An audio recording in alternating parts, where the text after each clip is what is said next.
Hello subscribers, this is Steven Fox. This is my new review of the Sony Xperia X.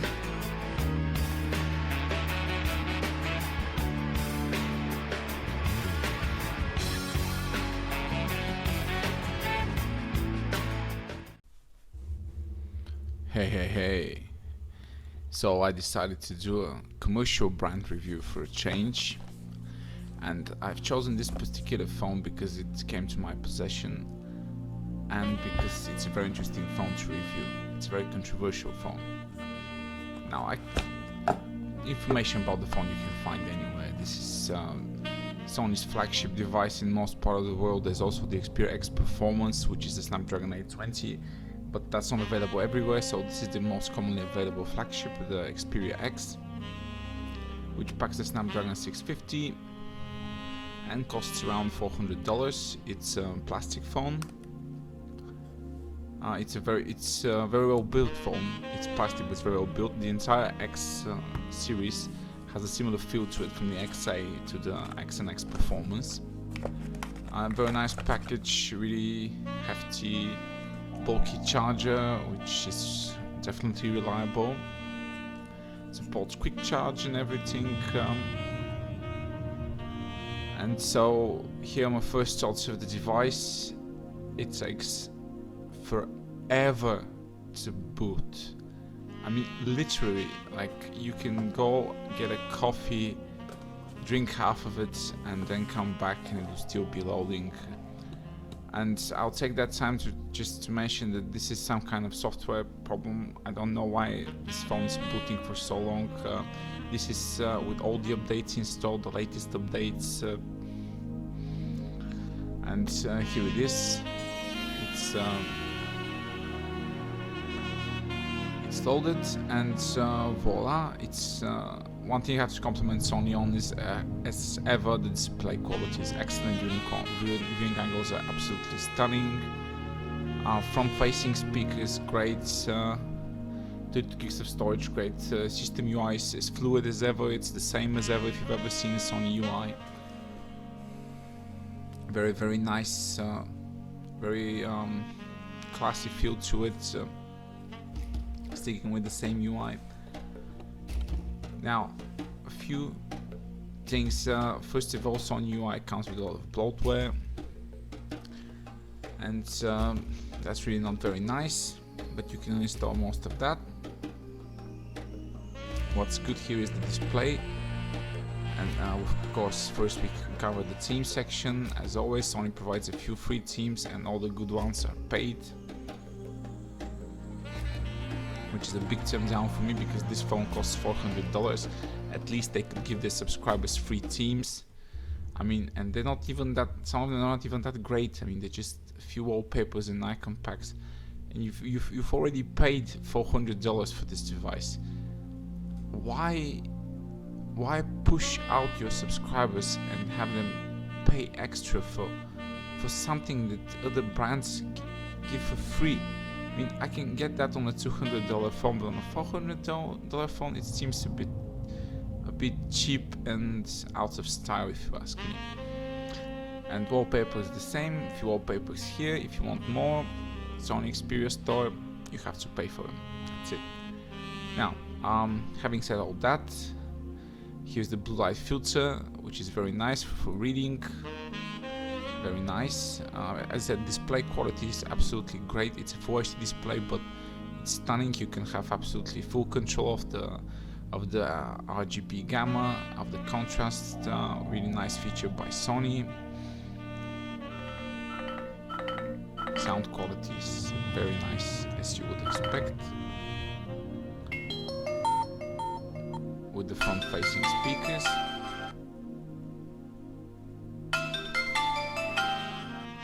You have a really nice audio chip inside that amplifies sound. With good headphones you can get great sound. So this basically has both good speakers and good sound quality to boot from headphones. It does have an audio jack as well.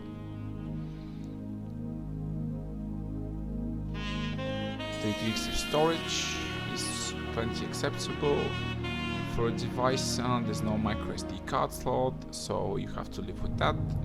And as you can see, with so many games I've installed and everything, it's just there's plenty of storage left.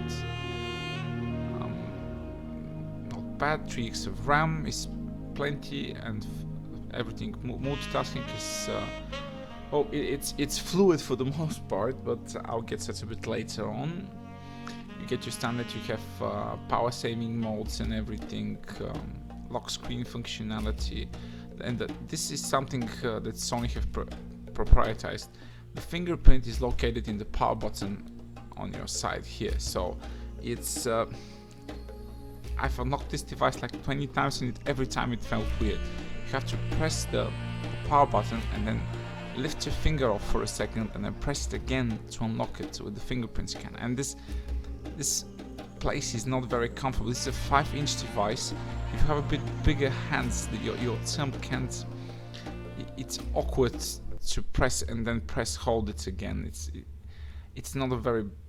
It would have been great if they put it in the back. Or I think it's a bit higher is also fine as well. But here it's really awkward. You can see. I'm not sure every time. See, I press it, and sometimes it just doesn't work straight off, and you have to press it and press it. It works. It's great, it's fast, but sometimes I couldn't get the hang of it really well, so it's a bit odd, but some people might like it. I would not use it at all. To me, you have also your Xperia account. You can use a device running 6.0 Marshmallow latest build with Android 7, of course, coming to this device, so you get good software support as usual from Sony.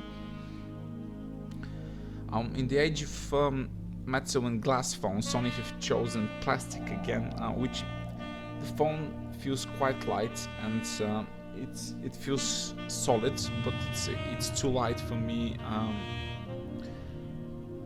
It felt like really too light. It felt like a feather. Some people like that. I mean, for me it's definitely more of a lady's phone than a man's phone as design goes. That's really my opinion. I mean, I like to be able to put a phone in my pocket and know it's there, not just being so light that I can't recognize it's there. Again, this is a multi-language ROM, of course, from Sony. You get lots of languages supported. Software support is fine. Good quality, although plastic. I really liked it. It felt good. Display quality is absolutely excellent. At flagship level, of course, not 4K. Funny, going back, previous iterations were 4K, the Z5. Now not offering that in your next line, it's a bit weird. Going back a step, or so many are going forward. Here's a few benchmarks. Here's the system info, of course. Snapdragon 650, which is an Hexa-Core. That means 6 cores are active. 4 A53 cores with for the lighter tasks, and 2 big A72 cores for the heavier tasks. Adreno 510 GPU is great. Absolutely all games run fine on it, no problem. This phone has very few things going for it. One of them is definitely the cameras, but I'll get to that a bit later. And most definitely the front camera, as I mentioned earlier on, this is absolutely the best front camera I've ever tested. It's great. Both cams have optical stabilization, which works really nice. The bit of a problem with this phone is that it works really strange. I mean, sometimes it's fast, it's very fast, and then sometimes it's just freezes on multitasking, and camera overheats while recording, some drops in frames as well. CN22 benchmark score is quite decent. This is absolutely the same score as you'll get from Snapdragon 650 devices, but you can see the system is quite snappy. This is the history of my score. This is a great score. Still not Snapdragon 820 level, not 652, but quite there. Really nice. Next is the speed test, and I'll be back later on. I feel the need for speed. Ow!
guys, I'm back. Now it's time for the cameras review. While many have mentioned that Sony supplying sensors and usually a standard for great sensors and great cameras on other devices, most of the time they fail to do the same with their own devices, which is really mind-boggling because their cameras are great. Here it's the same thing. The back cam is really nice, it's a quality cam, but I would definitely not put it in the range of Samsung S7, not even S6 or Nexus 6P type of quality. And well, the price is definitely up there. The quality is not definitely. Picture taking is very slow, as you can see. Every time you take a picture, it takes like 2-3 seconds to save it, and as you can see, some functions have been disabled, sign which you get quite often. This means that if you've used the phone like I did for this review previously for a bit of speed test for browsing, and then you enter the camera and you want to snap a 23 megapixel picture, no, you can't, because the device is overheating and it takes you down to the 8 megapixel cam, which is absurd. And the strange thing is that the device is not even hot. I mean, this is definitely some kind of software problem that this phone has had 4 or 5 updates so far, and they can't fix. I mean, I place my hand on the back of the phone and it's just a little bit warm. It's not even hot or something, but at the slightest, as you can see, resolution is down to 8 megapixels. Again, at the slightest hint of heat from the CPU, you get the SoC resets the cores, uses only the energy efficient cores, and turns down a lot of functions to bare minimum. Why? I mean, it's a $400 phone, and they've had this problem with the Z5 series as well. It should have fixed it. As you can see, video quality, sometimes when the phone gets a bit hot, when you move the camera, it's choppy. It's you can see some functions. This is something you get quite a lot if you use your phone often and try to take a picture, and then it takes a long time to load it. Especially there's a night mode, night shots, where it takes like minutes almost to save a photo, which is insane. Also, having face detection, hybrid autofocus doesn't help, as most of the time focusing is definitely not the fastest I've seen.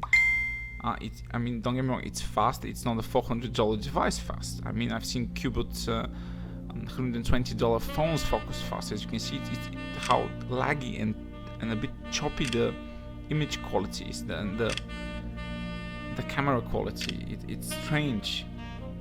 And I've read all over the forums that lots of people are having this problem, and Sony have not addressed it with a lot of updates.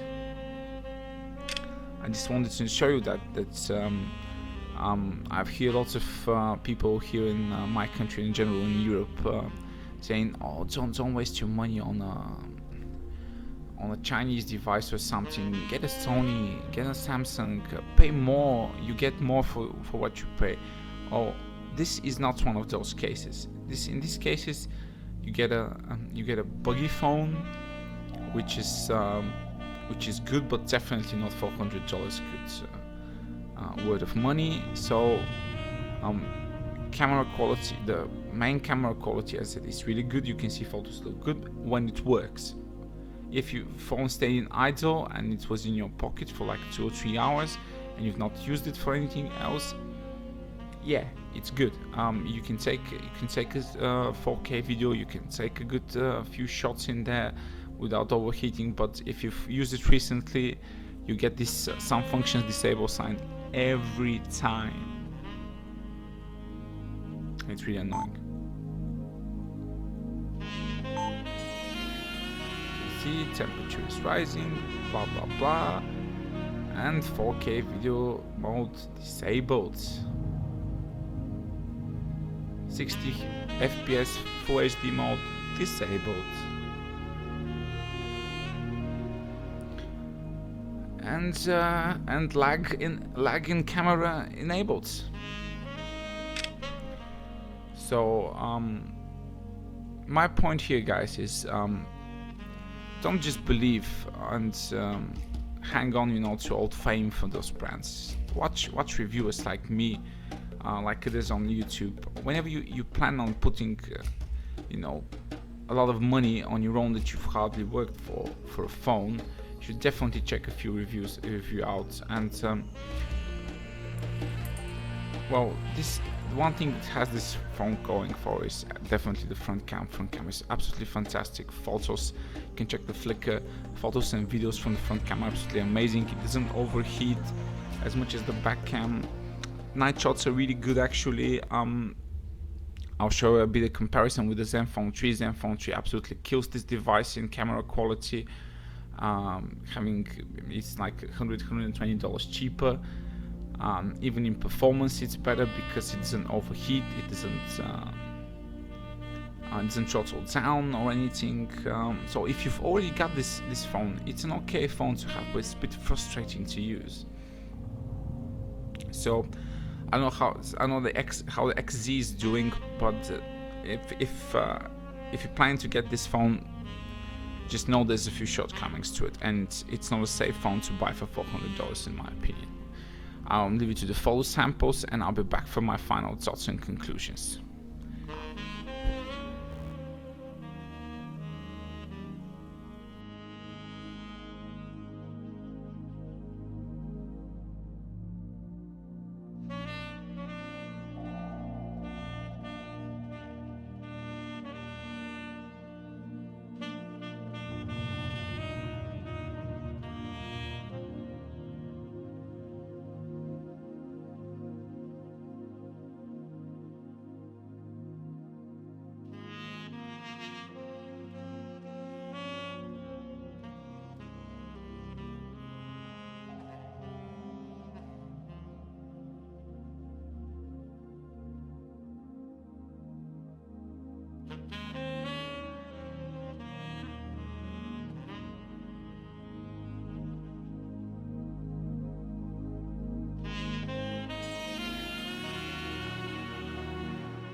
I'm now recording a video with the front camera of the Sony Xperia X. It's one of the most superior front cams out there. The colors look really sharp actually. The wide angle, it's a really wide angle cam. I've seen worse. I've seen really a lot worse back cams on phones. So this front camera is basically something else. I look forward to my full reviews soon.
Alpha to Monarch. Target eliminated.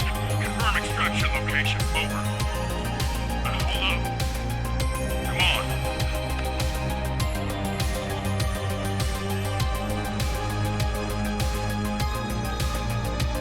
Let's go. Thanks.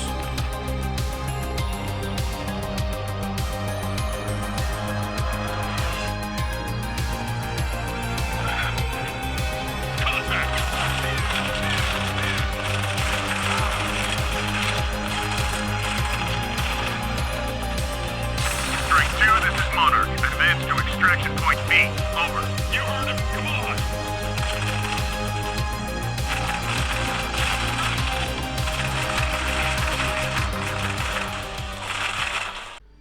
So here my final thoughts. It's a light and sturdy phone with great front-facing speakers and dedicated audio hardware. Superb front cam, good when you can use it.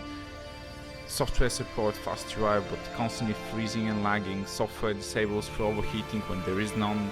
Plenty of bloatware, paid apps and wallpapers, better cams at this price, better performance at this price, and even less. But I still recommend for Die Hard Sony fans, perfect selfie cam hunters, people who want a smaller and lighter flagship, but I wouldn't recommend it for anyone else. It's final score 5 out of 10, a pricey flagship that doesn't deliver. I hope I've saved you a few bucks, you enjoyed the review, and one more. Stick around.